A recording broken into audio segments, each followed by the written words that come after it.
এখন আমরা করব 6 নম্বর প্রশ্ন। 6 নম্বর প্রশ্নতে বলা হয়েছে ত্রিভুজ এবিসি সমদ্বিবাহু ত্রিভুজে AB equal to AC, BA বাহুকে ডি পর্যন্ত এমনভাবে বর্ধিত করা হলো যাহাতে এডি ইকুয়াল টু এবি হয়। চিত্র 7.34 দেখাও যে কোণ বিসিডি সমকোণ। এখানে চিত্র 7.34 হলো এই চিত্রতে বলা হয়েছে ত্রিভুজ এবিসি এই ত্রিভুজটি সমদ্বিবাহু ত্রিভুজ, যার এবি বাহু এবং এসি বাহু সমান, এবং বিএ এই বাহুকে ডি বিন্দু পর্যন্ত এমনভাবে বর্ধিত করা হলো যাহাতে এবি ইকুয়াল টু এডি হয়। এখন আমরা প্রমাণ করতে হবে কোণ বিসিডি ইকুয়াল টু 90 ডিগ্রি। তো বিসিডি এই সম্পূর্ণ কোণটি 90 ডিগ্রি বা সমকোণ, সেটা প্রমাণ করতে হবে। তাহলে দেওয়া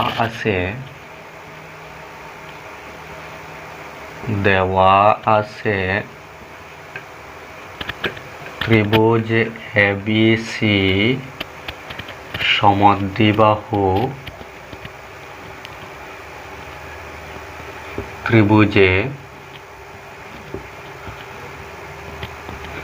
AB equal to AC, BA বাহুকে ডি বিন্দু পর্যন্ত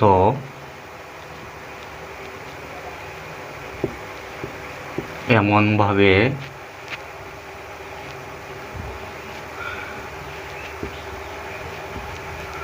বর্ধিত করা হয়েছে বা করা হলো যাহাতে কি হয়, এবি ইকুয়াল টু এডি হয়। প্রমাণ করিতে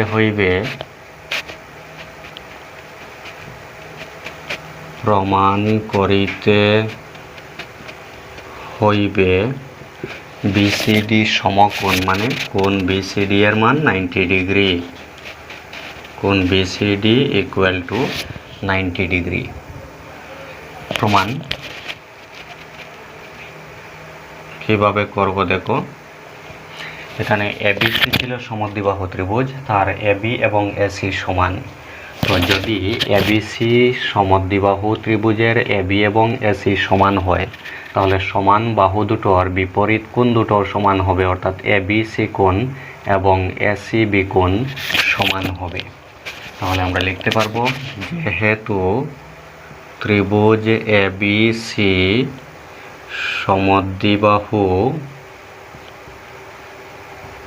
ত্রিভুজের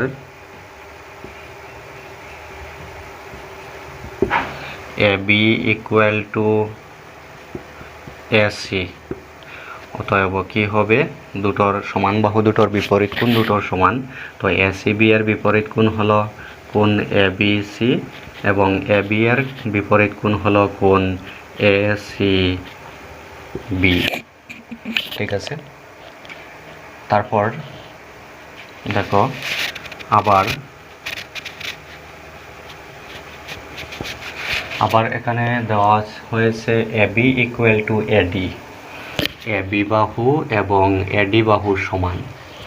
আর আগে দেওয়া ছিল কি, এবি এবং এসি সমান। তো দেখো আবার যেহেতু এবি ইকুয়াল টু এসি এবং এবি ইকুয়াল টু এডি, তাহলে এবি এর সমান এসি, আবার এবি এর সমান এডি। তো আমরা জানি সমান একই বস্তুর সমান বস্তুদ্বয় পরস্পর সমান, ইউক্লিড থেকে পেয়েছিলাম। তাহলে এবির মান এসি, আবার এবির মান এডি, তাহলে এসি আর এডিও সমান হবে। সুতরাং আমরা লিখতে পারবো অতএব এসি ইকুয়াল টু এডি। তো দেখো এসি এবং এডি কোথায় আছে, এই এ সি আর এই হলো এডি।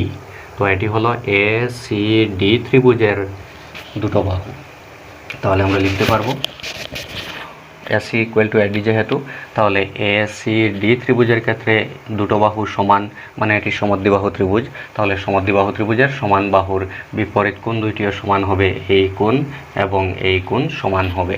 তাহলে কোণ এসিডি, এই কোণের নাম হলো এসিডি আর এই কোণের নাম হলো এডিসি। কোণ এসিডি ইকুয়াল টু হবে কোণ এডিসি। অতএব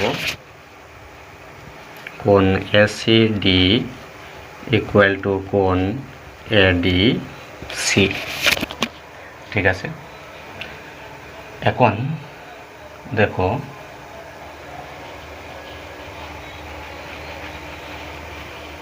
এবিসি ত্রিভুজের বিএ বাহুকে ডি পর্যন্ত বর্ধিত করা হয়েছে। তো আমরা জানি কি যে ত্রিভুজের যে কোনো বাহু যদি বর্ধিত করা হয় তাহলে বহিঃকোণ মানে বাইরে যে কোণ উৎপন্ন হবে সেটা অন্তস্থ দূরবর্তী কোণ দুটোর সমষ্টির সমান।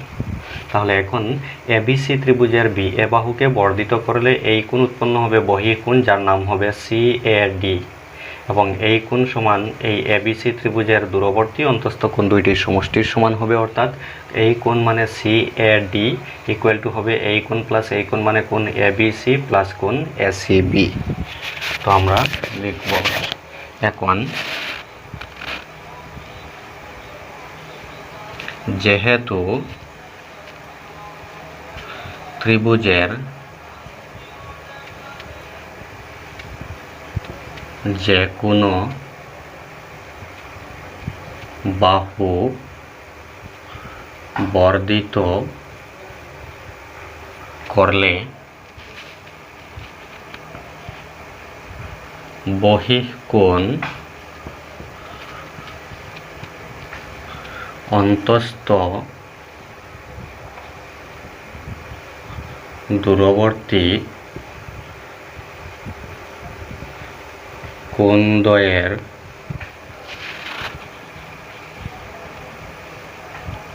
সমষ্টির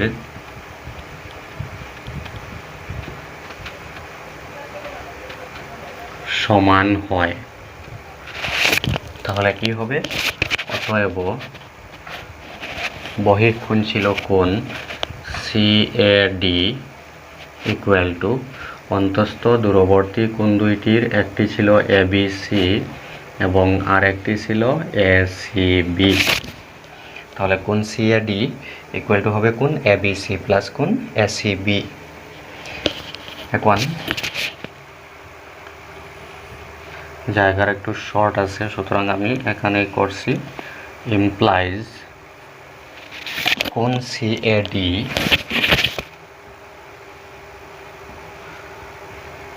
ইকুয়াল টু কোণ এবিসি প্লাস কোণ এসিবি। আর দেখো আগে আমরা বের করে রেখেছিলাম এবিসি এবং এসিবি সমান। তো এবিসি আর এসিবি যদি সমান হয় তাহলে এবিসি এর জায়গাতে আমি এসিবি লিখতে পারবো। কোণ এসিবি প্লাস আছে আবার কোণ এসিবি, এবিসি এর জায়গাতে লিখেছি এসিবি প্লাস আছে আবার কোণ এসিবি। তাহলে এখান থেকে আমরা কি পাই দেখো, কোণ CAD equal to ACB plus ACB সমান হবে টুয়াইস কোণ এসিবি। এই সমীকরণকে আমি 1 নম্বর নাম দিয়ে দিলাম। এবং দেখো এই ত্রিভুজের যদি আমরা ধরি এসিডি ত্রিভুজ, তাহলে তার ডিএ বাহুটি আবার বর্ধিত আছে বি বিন্দু পর্যন্ত। তখন এই ত্রিভুজের ক্ষেত্রে একটি বাহুকে ডিএ বাহুকে বর্ধিত করলে বহিঃকোণ হবে এই কোণ, অর্থাৎ বিএসি, আর এই কোণ সমান হবে এই ত্রিভুজের অন্তস্থ দূরবর্তী কোণ দুইটির সমষ্টির সমান, অর্থাৎ এসিডি প্লাস এডিসি। তাহলে এবং কোণ বিএসি, কোণ বিএসি ইকুয়াল টু হবে বিএসি কোণ ইকুয়াল টু হবে কোণ এসিডি প্লাস কোণ এডিসি।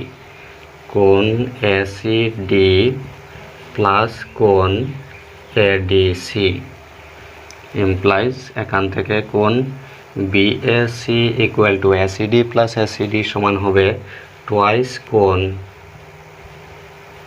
এসিডি। এই সমীকরণকে আমি নাম দিয়ে দেব 2 নম্বর সমীকরণ। 2 নম্বর। এখন দেখো এই কোণ সিএডি মানে এই কোণ আর বিএসি মানে এই কোণ, কিন্তু এই দুটো কোণকে যদি আমরা যোগ করি তাহলে এই সম্পূর্ণ কোণ পাবো, আর সম্পূর্ণ কোণ হচ্ছে বিডি সরলরেখার উপর অবস্থিত কোণ মানে 180 ডিগ্রি। তাহলে CAD plus BAC equal to হবে 180 ডিগ্রি। সুতরাং আর ডান দিকে তখন এই হলো 1 নম্বরের বাম দিক সিএডি, 2 নম্বরের বাম দিক বিএসি।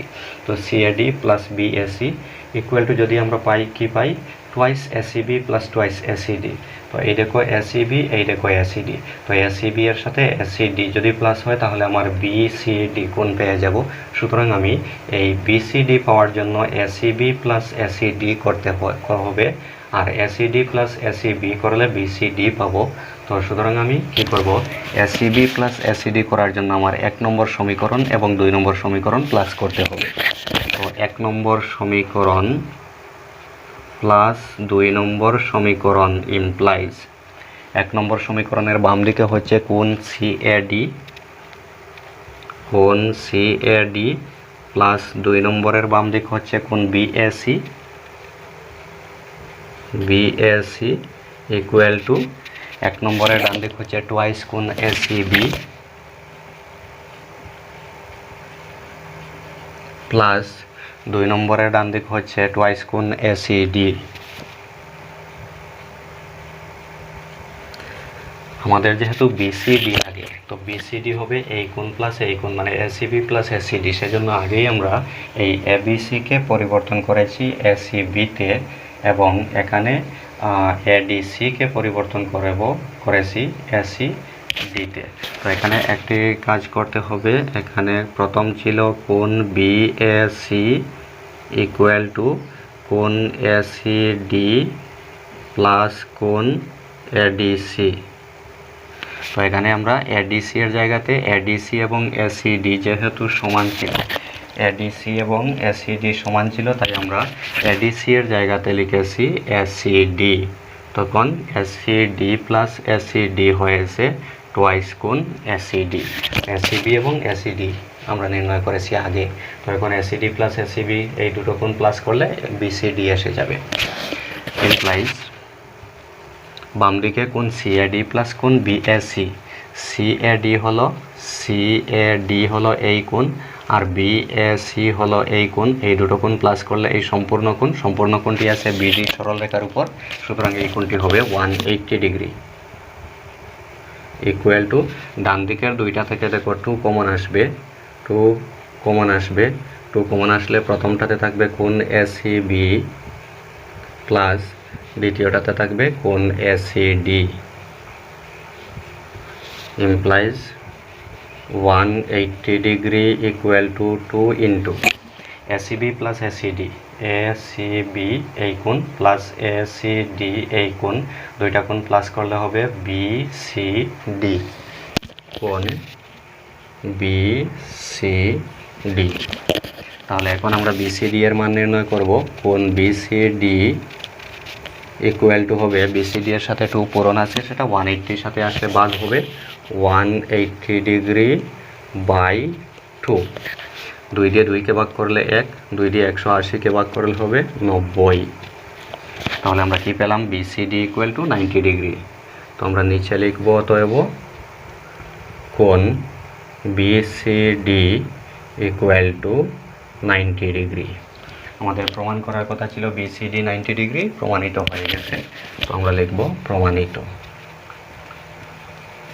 এখানে জায়গা শর্ট থাকার জন্য আমি চিত্রটাকে একটু আলাদা করে দিচ্ছি, দেখো রেখাঙ্কিত করে। ঠিক আছে, এই দিক হলো চিত্র।